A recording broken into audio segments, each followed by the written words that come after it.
lidi, tak natáčíme druhý díl Míša a Kiki. Tak třetí díl. A tady se na mě mrhá Velka. Asi má kluku. Já, ona bude mít kluka. Vážně? Žhavá novinka dne. Žhavá. Už je to žhavá. Jo, no a že bude kluka, tak to je. Jménem Outrata Tomáš. Ne, Míša.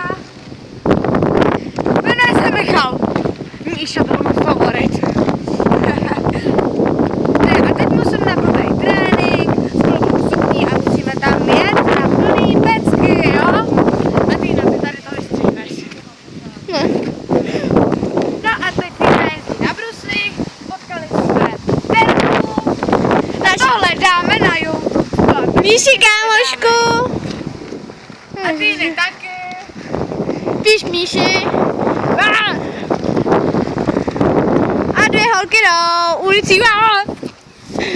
A Týna nabourala. Cestou, ne cestou. A druhý díl a čtvrtý díl, to uvidíte, kde bude.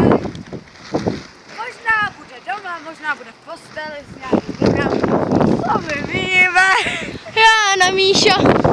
Proto si já to mám odvíz. Týna si slíká kalhoty v čepkama.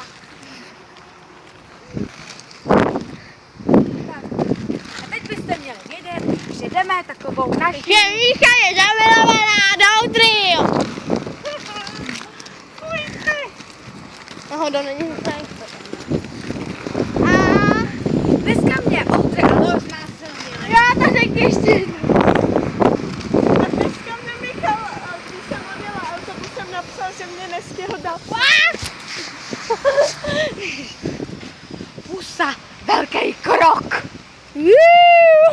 Naše zamilovaná. Já ani ne.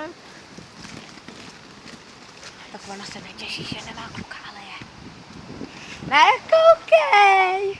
To se dává na YouTube, víš to? No